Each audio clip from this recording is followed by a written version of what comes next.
Firstpost reports from the world's second largest continent. Hello, I'm Alyson Le Grange. A very warm welcome from Durban, South Africa. We get you the news and the newsmakers from Africa.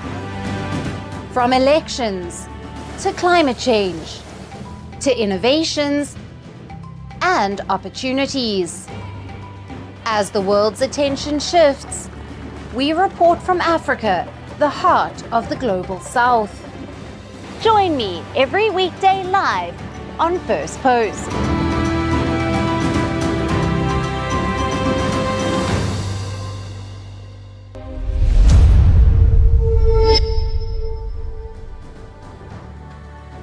Hello and welcome to Firstpost Africa, where we get you the top stories from the continent and from across the world. I'm Alyson Le Grange, coming to you live from Durban, South Africa.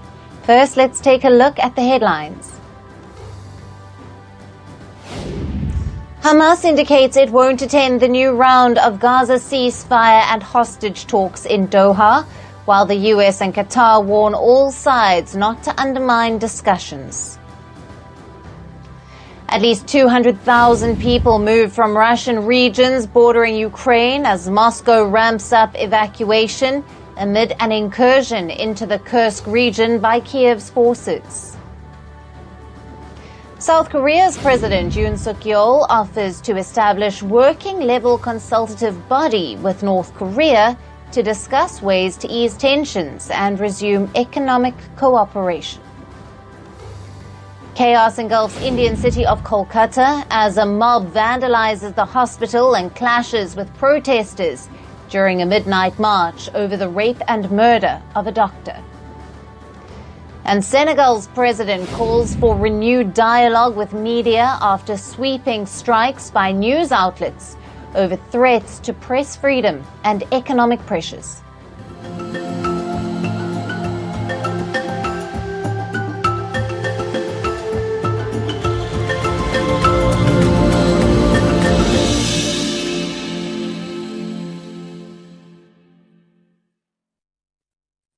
Hello and welcome.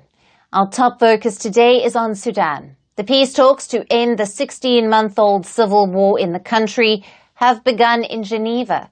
However, without the participation of any of the warring parties. The U.S.-led talks were attended by delegations from Saudi Arabia, Egypt, the UAE, the African Union, and the United Nations. However, missing from the negotiating table were Sudan's armed forces and the paramilitary rapid support forces of the RSF. Both sides have been fighting since April of 2023, resulting in one of the world's biggest humanitarian disasters. The Sudan army had rejected the invitation to attend the peace talks several days ago, but the RSF had confirmed its participation. RSF had sent delegates to Switzerland, but at the last minute, they ditched the talks. The group has not publicly given a reason for withdrawing. The army says the RSF has not implemented what was agreed upon during the previous talks in Saudi Arabia last year. It has accused the RSF of continuing its attacks on civilians and public facilities. The RSF has denied the accusations. The RSF said that its arrival in Geneva was a powerful testament to its resolve to ease the tensions. It called on the army to attend the talks before itself backing out. While Sudan's army has also objected UAE's presence in the talks, as it has accused the Arab nation for backing the RSF. Many Sudanese expressed hope as the talks to end the conflict undergo in Geneva. But many remain skeptical. If the United States is playing this role now, there is no problem with that. If it were Russia or China, we would welcome them as well. Any international party that calls for an end to the war and advocates for peace must be welcomed.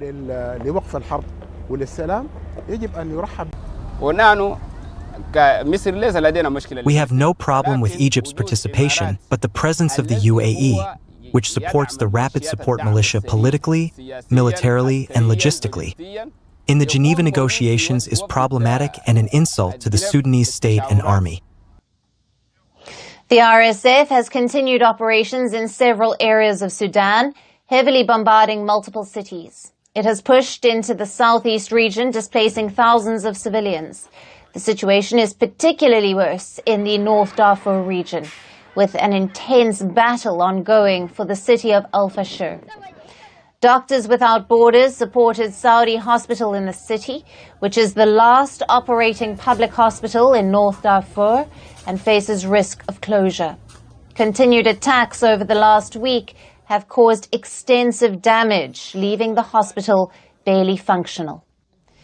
Meanwhile, the United Nations has said that Sudan is now at breaking point, as a growing number of people need food, water, shelter, and medical care.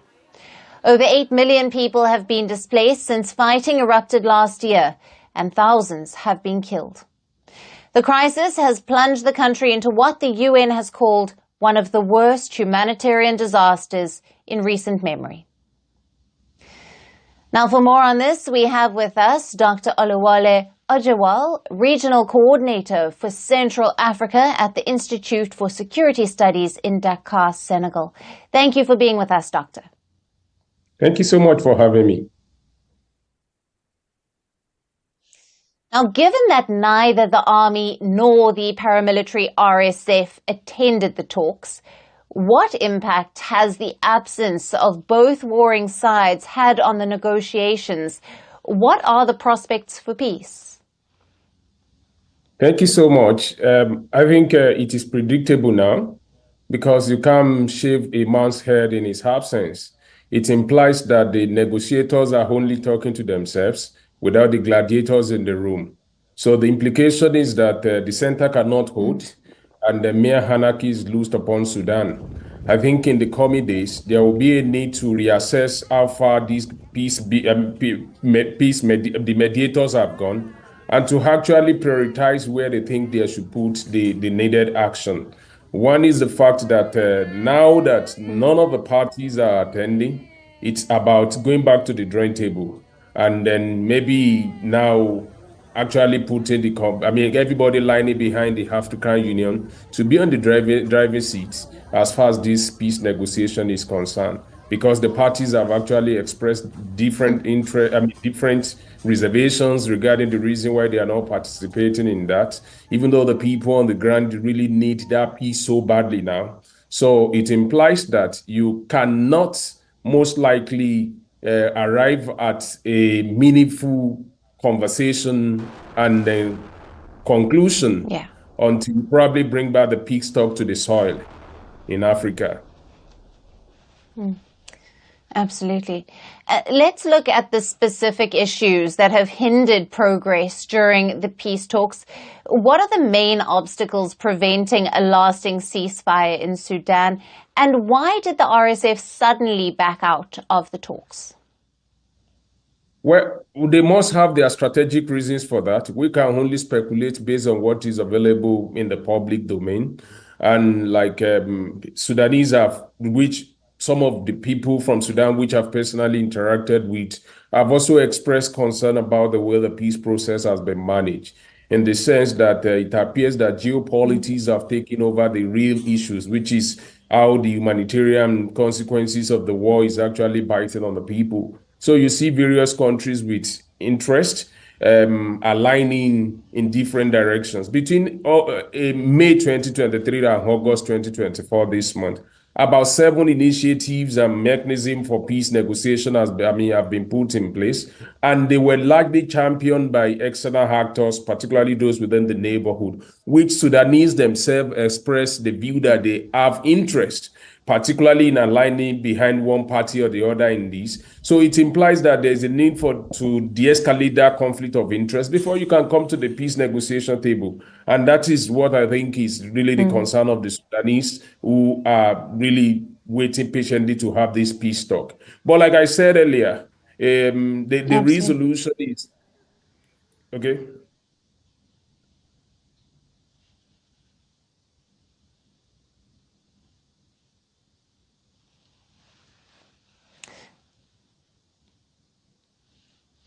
Doctor, Yes, are you still there? I think I lost you for a moment. Right. Sorry, let me just... Yeah, let me just interrupt there. You have touched on the international players' objectives. How can the international actors, especially the US, effectively support the negotiation process? For the U.S. to be able to drive a meaningful peace engagement in Sudan, I think the number one thing is to locate everything that they want to do within the African Union. Work with the African Union, because largely most people are going to see this situation as peace being imposed by external actors and not consider the various variables that have actually led to the buildup of these whole crises. Don't also forget that the gladiators in the conflict are both illegitimate. The military actually came into power through an unconstitutional means, and this rapid support force is also not legitimate in the country. So there is a need to build coalition among the Sudanese community in terms of what do they want. That is the number one thing. And that mechanism must be channeled through the African Union.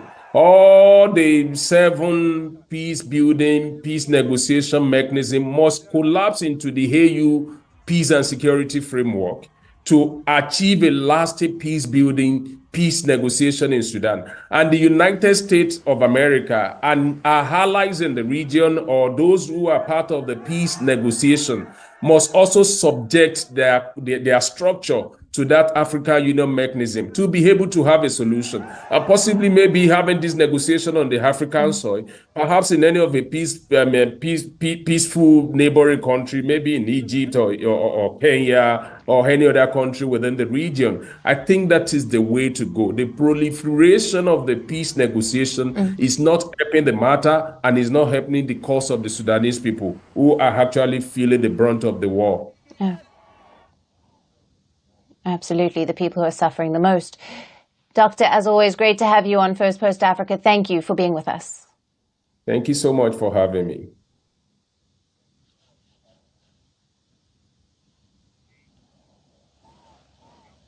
The World Health Organization has raised an alarm over Mpox outbreak in Africa, declaring it a public health emergency of international concern.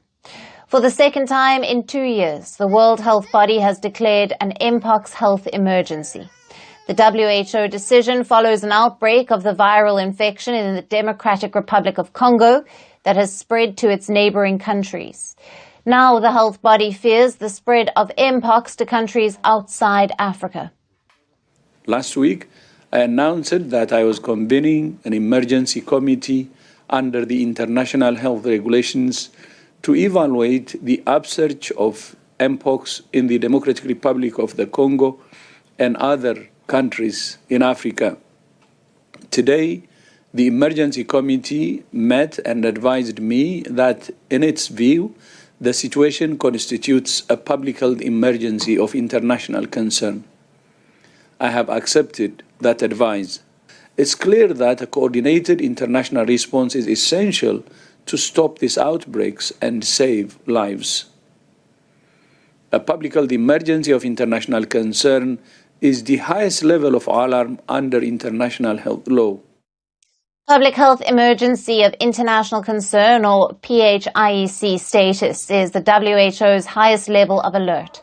It aims to accelerate research, funding, and international public health measures and cooperation to contain the disease. The WHO Director General, Tedros Ghebreyesus, said that the world body has released $1.5 million in contingency funds and plans to release more in the coming days. WHO's response plan would need an initial $15 million. Earlier this week, Africa's top public health body declared an Mpox emergency for the continent after warning that the viral infection was spreading at an alarming rate, with over 17,000 suspected cases and more than 500 deaths, mainly among children in the Democratic Republic of Congo. Let's break down what we know about Mpox and the current outbreak so far. First things first, what is Mpox? It is an infectious disease caused by a virus. The symptoms include fever, chills, and muscle aches, and are typically followed by a rash that starts as raised spots, which turn into blisters filled with fluid, and these eventually form scabs. There are broadly two different types known as clades. Clade 1 was once known as the Congo Basin clade, and Clade 2 as the West African clade. Both can be fatal, but Clade 1 has had a higher death rate. The African CDC says 34 countries in Africa are either reporting infections or are considered at high risk. At least 12 countries have reported cases so far, including the DRC, which has more than 90% of the cases. Some countries like Burundi, Kenya and Rwanda have reported Mpox cases for the first time. Like I mentioned, the most severe outbreak is in the DRC, which has over 90% of the cases in Africa. 511 Mpox deaths have been reported this year. Cases of a deadlier strain of Mpox have been confirmed in 4 countries. A new offshoot of Clade 1, which is called Clade 1b, has been detected in East DRC. It has also been confirmed in Kenya, Rwanda and Uganda. Earlier, Clade 1 typically spread by people eating infected bushmeat, but Clade 1b is spreading person to person, often via sexual contact. It is also spreading through other physical and face-to-face contact, or via contaminated bedding or towels.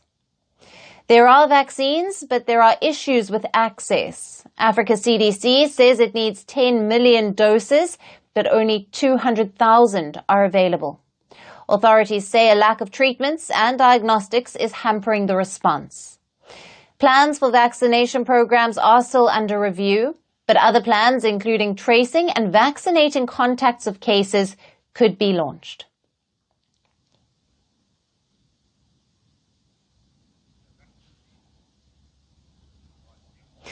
Shifting focus to Nigeria, public pressure has forced Nigerian lawmakers to withdraw a bill that proposed a 10-year jail term for those who refuse to sing the national anthem. The controversial bill is called the Counter-Subversion Bill. It also proposed a 5 million naira or over $3,000 fine for those who refuse to recite the national anthem. It also imposed a 5-year jail term for erecting an illegal roadblock and a 3-year sentence for disobeying constituted authority. The bill was introduced in July of 23, and it was in the early stages of a debate and discussion before the abrupt withdrawal.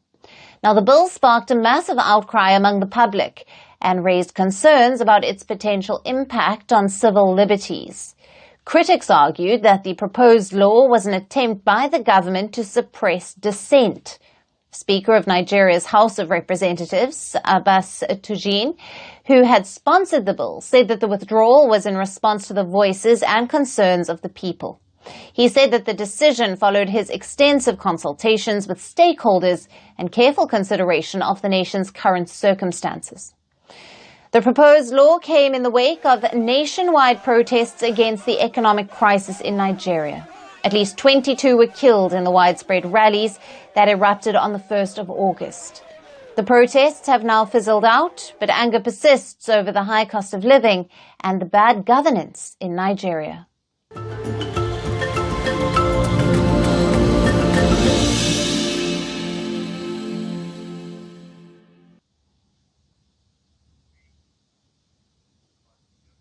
And finally, to our special segment, Resurgent Africa. Amid the coups and the crises, there are many positive stories from Africa that often get overlooked, but not on this show. Our story today is from Kenya. The country is recovering from a deadly drought that has lasted for 4 years. Not just humans, but their cattle also bore the brunt, as nearly 3 million of them died of hunger and thirst. Now, with no additional source of income, women of Kenya's Maasai community have turned to fish farming, and a little push from the government is making their lives better. Our next report gets you more details.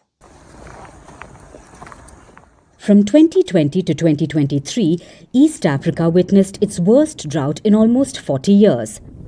The dry spell especially hit the arid and semi-arid regions of Kenya, affecting close to 3 million people.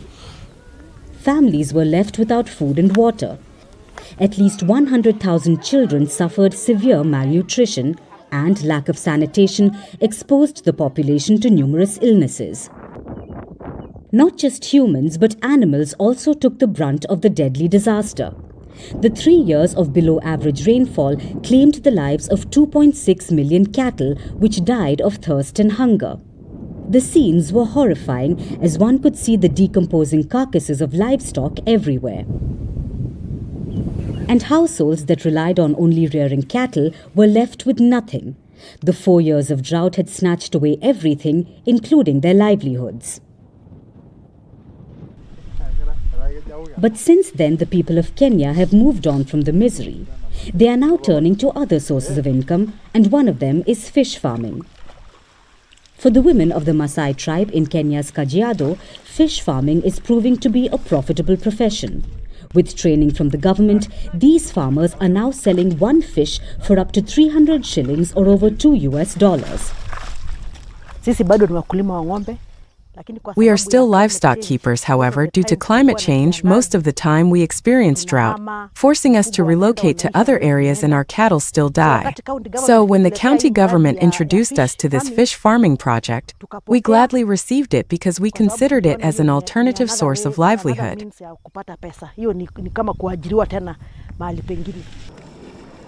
The Kajiado government supplies pond liners, Nile tilapia fish, and feed to indigenous people.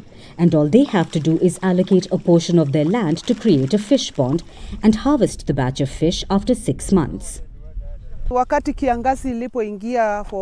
When drought came for 4 consecutive years, we were severely affected. Our cows died, our sheep died. We were left with nothing. Our cows died. The lands were left bare, with nothing for the cows to graze on. So, I decided to set aside a piece of land to rear fish and monitor how they would perform, because I realized it's a good source of food. I can also take it to the market, sell, and educate my children with the proceeds.